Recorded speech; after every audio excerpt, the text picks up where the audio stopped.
On the podcast, we talk a lot about AI companies getting these colossal rounds of funding or spending a huge amount of money on compute or something else. Today on the podcast, we want to talk about a $4 billion pledge that Microsoft has actually made to AI education. This is kind of cool. Obviously, Connor is in education. I myself also have taught at university in my past. So both of us are like pretty interested in this area and also very excited about this. $4 billion is a colossal amount of money. This was reported by the New York Times. So we'll be breaking down that on the show today. But before we do, I just wanted to mention if you've ever wanted to help yourself or your organization understand what is going on in AI better, understand frameworks for actually using tools and making changes, I would highly recommend you check out Connor's AI Mindset course. I think it is literally hands down the best AI course out there if you want to actually change your some of your mental frameworks around using AI tools and actually get the most out of it. So I think the ROI on this course is like 100x. It's insane. We've heard from so many amazing people and organizations. So beyond yourself, if you're like, man, some of these people in my organization could really benefit from this, I would highly recommend checking out the course and sharing it within your organization. So check it out, link in the description. But anyways, Connor, tell us about this $4 billion Microsoft pledge. What was your reaction when you saw that headline initially? I mean, look, I'm a huge fan of AI in education. Obviously, like as you're sort of talking about, this is a lot of what I do, obviously. But like, I mean, I think it's awesome. I think that there's no downside to it. I mean, so the issue, and this is just this month, right? July 2025, and this is where Microsoft announced this big $4 billion investment. The $4 billion is over 5 years, but still, and it's to educate and advance AI. It's essentially education, which we sort of like want to kind of dive into like what that looks like. But it's supposed to be training, like 20 million people in AI skills, right? And providing tech. So part of that 4 billion is also just in resources as well, which we kind of know what that looks like. The timing is also interesting. They announced that just a few days after they talked about like this $23 million teacher training effort, Mm-hmm. and that was kind of by everybody, right? That was like OpenAI, it was Microsoft, it was Anthropic, and they combined on this, right? This is like a $23 million thing. It was, I think it was like it's like the National Center. I don't have it in front of me. It's like the National Center for AI Instruction or something like that, right? So anyway, and all of this is part of even a broader thing, which is coming through this White House AI education pledge. And that's everybody, right? That's Google, Microsoft, Meta, Adobe, Apple, everybody that, and it's this like AI education pledge. And this is part of this bigger federal push, right, under the current administration, and it commits companies to providing funding, curriculum, training, all this sort of stuff. So, I mean, Jade, listen, to be honest, when I see this, the thing that gets me most excited about, and maybe just let me just sort of like give a kind of a little behind the scenes kind of thing on how I work at NYU Stern, for example, right? Because I work with a lot of organizations, but I also obviously am at Stern, and I've been at NYU Stern, the business school, for about a dozen years now. And Jaden, just sort of like a little bit of behind the scenes. When I was sort of like first starting this, working with students, administration, faculty, things like that, I wasn't sure who should learn it, how we should teach it, anything like that, because we're all so new to this. And so I have this whole framework that we teach to big companies and all that kind of stuff. And that's the framework that I was using. The thing is, I am now kind of 2 years into this. I'm much more bullish on teaching teachers than teaching students. I think students will figure this out. Their incentives are Mm-hmm. really aligned with figuring Yeah. out AI. Yes, The true. teachers is the much harder thing, right? Because they've been teaching the same way for many, many years. They've been very successful, et cetera. And I think that this training needs to go into teaching teachers because it's totally disrupting education. I know a lot of you out there really care about this. Either you're in the education space or you have kids, or you just want to know sort of like, hey, so, if we're hiring in our entry level positions, what are people teaching in schools? Again, I've kind of moved, and maybe I'm alone on this, but from we got to figure out how to teach students how to use AI. Students are figuring it out. It's not that we shouldn't teach them how to use it responsibly, but the teachers and how education and how students actually need to learn critical skills and all that kind of stuff without using AI to just sort of get over this. That's where teachers really need to be. And I feel very passionately about this. Teachers really need to be really, really well versed in it. And that's why I appreciate these initiatives. I don't care. Jaden, you and I were talking offline real quick.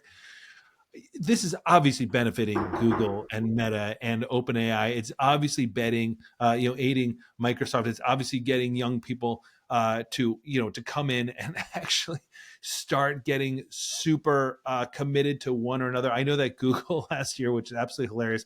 I think it was during finals or something like that, or the timing was hilarious, right? It was like around May or something like that when Google and OpenAI started giving away these tools, right? All these chatbots and things like that, and saying, hey, like, use these. Everybody can use it for free. Right. Perfect timing, like right around finals era and stuff like that. But the idea that they're also getting people hooked on their model is huge and should not be overlooked. So yes, there's a cynical approach to this too, which I'm all for, as long as it's helping teachers. Jaeden, it's what you and I were talking about offline, this idea that this billions of dollars is also going into, let's face it, getting customers obsessed with Copilot. Right, 100%. And I think there's a lot of ways that this can roll out. So I think there's plenty of room for the cynicism, right? Like $4 billion to help people in education. It's like, what does that mean? Like putting up like a booth inside of like every high school of like Copilot's the greatest AI of them all. It's like, yeah, we're helping kids. Like, yeah, I mean, so I think that people kind of laugh at some of the things that Microsoft inevitably will do with that. However, I think the initiative's good. I agree with you. I think the learning comes from the teachers. Most importantly, I think, in America, we talk so often about, and probably around the world, but like teachers are like overworked and they're not paid enough. And there's like all these kind of things where, it can be difficult for teachers. And I think AI is one of the greatest solutions for helping speed up everything that they're working on. And so I think it's an amazing tool. Students, like you said, they have the incentives. They want to do well on their classes. They can obviously see how these AI tools are going to help them write better, faster, et cetera, et cetera. I guess people can disagree to what level they're allowed to use AI tools, et cetera, et cetera. But like, this is the future that we live in. And these people, like, they're very, very useful. One thing I did want to bring up on this, though, was some of the reasons that Microsoft is putting in this $4 billion. I guess people could also file this way in the cynical category, but Microsoft and a lot of these companies putting in, making a lot of these investments, I feel like a big part of this is to garner goodwill. Because right now we talk a lot about like Microsoft just laid off 9,000 people. I mean, let's not even calculate how much money they just quote unquote saved there. But there's a lot that could happen. And they're also talking about how like, last year in our call center alone, AI helped us save $500 million. So they're saving a lot of money with AI. They're potentially laying off a lot of people.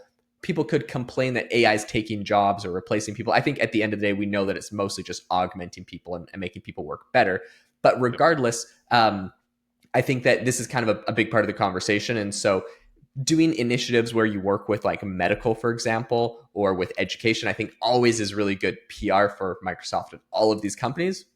Does that mean it's like useless? No. You know what? If they want to get their good PR and their goodwill in at the expense of like $8 billion to education, I'm happy for it. I'm not even going to, I'm not going to like be like, oh, they're just doing it for good reasons. Like, I don't really care why they're doing it. They're doing something good. And so I'll give them their flowers there. But yeah, I think there's a lot of, good that can be done through these kind of initiatives. I agree. And I think the goodwill is actually a really interesting point. I hadn't really been thinking about that. But it's just funny also the evolution of goodwill when it comes to AI. So remember, goodwill back in 2023 was Sam Altman sitting in front of Congress saying, I don't earn any money from OpenAI, which, technically true, certainly at the time, but also guardrails. Remember, like this was all about like, hey, safety first, all that kind of stuff. And Europe, stuck on that path. And I think it's really, really harmed them.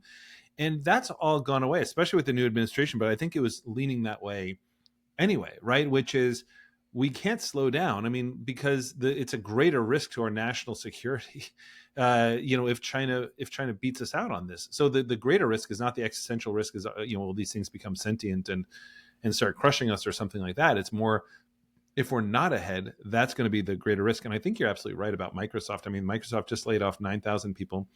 More and more big CEOs are talking about the impact that this is going to have on labor. I know IBM was just talking about this, and a couple of weeks ago, Andy Jassy over at Amazon was talking about this. And obviously, we had the Spotify, Duolingo, Fiverr CEOs coming out and saying this is going to be hugely disruptive to labor. And so how do you counter that, right? I mean, one way of countering it is like, okay, what does this look like for job creation? But I don't think anybody has that answer, Jaeden, right? I don't think anybody knows like what the future of work is going to look like. So they can't do that. It's not like a reskilling in the same way, oh, here come the assembly line. We're going to like reskill all these people to do this, because there's no clear path forward when it comes to AI. Nobody has any idea about what this is going to do.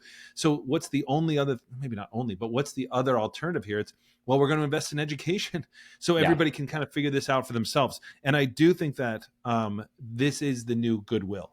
It's Yep. we're going to train teachers, because everybody's touched by kids in some way. Either you're a parent, you were like, or you're in education. I like that approach, and I think it's a good approach. And I think you're right. I mean, like, we can be cynical and be like, oh, they're just doing this to get more customers.